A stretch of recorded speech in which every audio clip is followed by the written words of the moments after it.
ससुराल की आधी रोटी मायके की एक रोटी से अच्छी होती है। निधि जब से मायके से वापस आई थी, निधि के अंतर्मन में हमेशा जंग छिड़ी रहती कि हम गरीब है तो क्या, कोई हमारा अपना सम्मान नहीं है। अमीर लोगों को हमेशा गरीब लोग चोर ही क्यों नजर आते हैं। अरे जब हम लोगों को किसी भी कार्यक्रमों में बुलाने से शर्मिंदगी महसूस होती है तो फिर बुलाते ही क्यों। निधि के मन ही मन में एक जंग चल रही थी। निधि के पति ने बहुत समझाया कि छोड़ो निधि, हम भी किसी से कम थोड़ी हैं। जो खाते हैं अपनी मेहनत का खाते हैं, किसी के सामने हाथ थोड़ी फैलाने जाते हैं। निधि के पति नयन एक छोटी सी मेडिकल की दुकान करके अपना जीवन यापन करते हैं। साथ में ही निधि भी सिलाई बुनाई का काम करके घर के खर्चे लायक पैसे कमा ही लेती है। निधि के मायके में माँ पिता तो थे नहीं, दो भाई व भाभी थे। एक भाई की शादी हो चुकी थी, दूसरे भाई की शादी होने वाली थी। निधि की भाभी माया अपनी बहनों को ज्यादा तवज्जो देती थी, ननद को नहीं। निधि अपने मायके बहुत कम जाती थी क्योंकि उसको पता था मायके में कोई इज्जत नहीं थी। कभी कभी 2 साल हो जाता था मायके नहीं जाती। माँ तो थी नहीं जो इंतजार करती। निधि इंतजार करती रहती थी कि काश कभी तो झूठे मुंह से ही फोन करके भाभी कह दे कि दीदी कब आ रही हो मायके। लेकिन निधि की उम्मीदों पर पानी फिर जाता और उसका इंतजार सिर्फ इंतजार बनकर रह जाता। इन दिनों निधि के भाई मनोज का फोन आया कि दीदी आपको शादी में जरूर से जरूर आना है। निधि के मायके में छोटे भाई की शादी थी। छोटे भाई की शादी भी भाभी अपनी बहन से करवा रही थी। छोटे भाई की शादी में निधि और उसके परिवार वालों को बुलाया गया। निधि बहुत खुश थी, जो उसके पास था उसने सब लिया। और जब अपने छोटे भाई की शादी में पहुंची तब उसकी भाभी ने उसकी तरफ मुंह सिकुड़ते हुए कहा, अरे दीदी कम से कम आज के दिन तो बढ़िया महंगी साड़ी पहन आती। आजकल तो एक से एक लेटेस्ट डिजाइन की साड़ियाँ मिलती हैं। और ये क्या, जीजू को आपने जोकर की तरह कपड़े पहना रखे हैं। लगता है शादी का कोट है जो छोटा हो गया है। भाभी की बात सुनकर लगा जैसे वह निधि की गरीब होने का मजाक बना रही है। माया ने अपनी ननद और नंदोई की इंसल्ट करने में कोई कमी नहीं छोड़ी। फिर दिखावे के लिए बोली, अरे दीदी मेरी बातों का बुरा मत मानना। यह शब्द सुनकर निधि अंतर्मन में एक जंग छिड़ी रहती कि क्या इस शादी में मुझे इसलिए बुलाया कि मेरी इंसल्ट कर सके, हमारा मजाक उड़ा सके। क्या हक है भाभी को सभी के सामने हमारा मजाक बनाने का। निधि के चेहरे पर गुस्सा साफ झलक रहा था।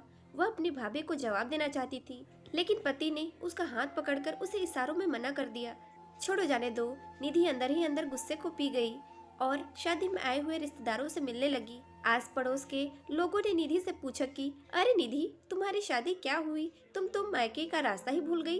अरे कभी कभी तो आ जाया करो अपनी भैया भाभी से मिलने। तेरी भाभी बेचारी यही कहती रहती है कि निधि दीदी को हम तीज त्योहार पर फोन करते हैं आने के लिए, लेकिन कभी आती ही नहीं है। पड़ोसन की बात सुनकर निधि ने कहा, आया तो वही जाता है ना जहाँ मान सम्मान हो। बिन बुलाए आकर अपनी बेइज्जती कराने से अच्छा है अपने घर पर ही रहूं। आधी रोटी खाती हूँ पर अपने घर की इज्जत की खाती हूँ। और अगर कभी भाभी ने फोन किया होता तो जरूर आती, लेकिन शादी के बाद मेरे अपनों ने ऐसा पल्ला झाड़ा कि जैसे हम उनके कुछ लगते ही नहीं हैं। आज शादी में बुलाया तो चली आई वरना नहीं आती। निधि ने सीधे मुंह सच बोलते हुए कहा। तभी वह माया भाभी आ गई और निधि को एक बैग देते हुए कहा कि दीदी आप इस बैग का ध्यान रखना, इस बैग में कुछ कीमती सामान व नोटों की गड्डी है, जरा अच्छे से ध्यान रखना। निधि ने मना किया कि मुझसे इस बैग की देखभाल नहीं होगी, लेकिन माया ने जबरदस्ती निधि के ऊपर बैग की जिम्मेदारी सौंप दी। बैग का ध्यान रखने के लिए निधि उस बैग को एक जगह लेकर बैठ गई। निधि के पति मेहमानों से मिलने व शादी के कुछ काम में व्यस्त हो गए। निधि अपनी जिम्मेदारी बड़ी शिद्दत से निभा रही थी। शादी के दिन ही सगाई का प्रोग्राम रखा गया था। पहले सगाई फिर शादी। पंडित जी ने दूल्हे दुल्हन को एक दूसरे को अंगूठी पहनाने को कहा। तब निधि स्टेज पर उठकर गई और माया निधि के पास गई और बैग में से अंगूठी निकालने लगी तो उस बैग में पैसे नहीं देखी। अंगूठी भूलकर माया ने निधि से कहा, दीदी इस बैग में से पैसे गायब हैं, कहीं आपने तो नहीं चुरा ली। माया ने अपने पति को बुलाया और कहा, देखो जी मैंने अंगूठी के साथ बैग में कुछ कैश भी रखा था और यह बैग मैंने दीदी को संभालने के लिए दिया था। अब सोने की अंगूठी है लेकिन बैग में पैसे नहीं है। पैसे चोरी होने की खबर आग की तरह फैल गई। सभी लोगों की निगाहें निधि पर ही टिकी हुई थी, जैसे पैसे निधि ने चुराए हों। निधि ने कहा, भाभी आपने मुझे बैग जैसे दिया मैंने उसी तरह से रखा। मैंने इसे नहीं छेड़ा और नहीं खोलकर देखा कि इसमें क्या क्या है। आप कहीं और देख लें, मैंने पैसे चोरी नहीं की है। सच में भाभी मैंने पैसे नहीं चुराई, मैं गरीब भले हूँ। लेकिन मैं चोर नहीं हूँ। आप लोग ठीक से देखिए, पैसे मिल जाएंगे। निधि ने बेबसी में कहा। मैंने बैग को खूब अच्छे से देख लिया, इसमें पैसे नहीं है। अब वहाँ इकट्ठे लोग तरह तरह की बातें बनाने लगे कि इसे शर्म नहीं आई अपने ही भाई के घर में चोरी करते हुए। अरे गरीब है, पैसे देकर लालच आ गई होगी। और ना जाने क्या क्या लोग बोले जा रहे थे। माया ने कहा, दीदी ने पैसे नंदोई जी को देकर घर भेज दिया। पैसों को छिपाए गए हैं, तभी नंदोई जी नजर नहीं आ रहे। माया ने नजर घुमाते हुए कहा, सच कह रही हूँ भाभी, मैंने चोरी नहीं की। मैं गरीब जरूर हूँ लेकिन चोरी नहीं। आखिर आप मुझ पर चोरी का इल्जाम लगाकर साबित क्या करना चाहती हो? आप सब मेरा यकीन कीजिए, मैंने चोरी नहीं की।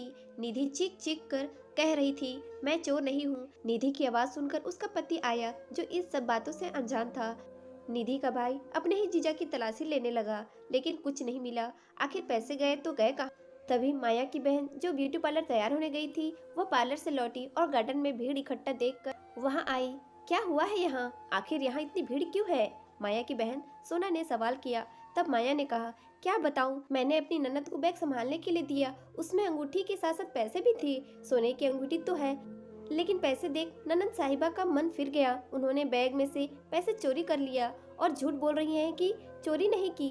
तभी सोना बोली, अरे जीजी, वो पैसे आपने तो मुझे रखने के लिए दिया। आप शायद भूल गई हो, मैं जब पार्लर जा रही थी तब आपने ही कहा था कि नोटों की गड्डी, सोने के जेवर एक साथ रखना ठीक नहीं होगा। कभी पैसे इधर उधर हो गए तो आफत आ जाएगी, इसलिए आपने वो पैसे मुझे रखने के लिए दे दिया। मैं अभी लेकर आई पैसे, सोना ने कहा। अब सभी के सामने सब कुछ साफ था। माया और निधि के भाई का सिर सभी के सामने झुका हुआ था। दोनों निधि और उसके पति के आगे हाथ जोड़कर माफी मांगने लगे। हमें माफ कर दो, बिन सोचे समझे आप लोगों को हमने गलत समझा। लेकिन निधि के अंदर मन में गुस्से और अपमान का ज्वालामुखी फूट रहा था। उसने सीधे मुंह कहा, तुम लोगों को हमारा अपमान करना था जो तुमने कर दिया। अब माफी मांगकर क्यों अपने आप को शर्मिंदा कर रहे हो? मैंने कितनी बार कहा कि मैंने चोरी नहीं की, लेकिन मेरी तुमने एक नहीं सुनी। मेरे साथ साथ मेरे पति के ऊपर भी इल्जाम लगा दिया। तुम लोगों को लगा हम गरीब हैं तो हम अपनी जरूरतों के लिए चोरी करेंगे। हम गरीब भले हैं, लेकिन हम भी स्वाभिमान से जीते हैं। हम अपने घर आधी रोटी खाते हैं, लेकिन इज्जत की खाते हैं। मैं न तो अपना अपमान सहन कर सकती हूँ और न ही अपने पति का। जब तक सहन करने की हिम्मत थी करती रही। लेकिन अब बात मेरे और मेरे पति के आत्मसम्मान की है, तो मैं आज से इस घर से रिश्ता तोड़ती हूँ, जहाँ रिश्तों का कोई मोल नहीं। मुझे ऐसे मायके की जरूरत नहीं। मुझे कभी अपने भाई से यह उम्मीद नहीं थी कि वो भी मुझे चोर समझने लगेगा। लेकिन समझ आ गया, जब लोगों की आंखों पर दौलत का अहंकार छाया रहता है, तब उन्हें हर गरीब व्यक्ति चोर ही नजर आता है, चाहे वो उनका अपना ही खून क्यों न हो। निधि ने वो अपनी सारी भड़ास निकाल दी, क्योंकि निधि की हालत उस वक्त ऐसी थी, काटो तो खून नहीं। निधि अपने भाई भाभी से रिश्ता तोड़कर वहां से चली गई। माया और निधि का भाई माफी मांगते ही रह गए, लेकिन निधि ने उन्हें कभी माफ नहीं किया, क्योंकि उस दिन निधि के स्वाभिमान को ठेस लगी थी। मायके से जो थोड़ी बहुत उम्मीद थी वो भी टूट गई। वहाँ मौजूद लोग माया को ही दोष देने लगे कि तुम्हें पहले से पूछताछ करनी चाहिए थी और किसी कमरे में ले जाकर फिर निधि से पूछती। ऐसे सभी के सामने पूछना गलत था। निधि की बात पर विश्वास तो करती, भाभी ना सही, लेकिन भाई तो अपनी बहन की बात सुनता। सच में माया ने निधि के साथ बहुत बुरा किया। शादी बिना पूरे हुए ही निधि अपने पति के साथ अपने ससुराल आ गई। जब भी निधि को यह बात याद आती है, आज भी उसके अंतर्मन में एक जंग छिड़ी रहती है कि आखिर क्यों मेरे अपनों ने मेरे साथ ऐसा किया। दोस्तों, स्टोरी अच्छी लगी तो प्लीज वीडियो को लाइक शेयर कमेंट करें। Thank you.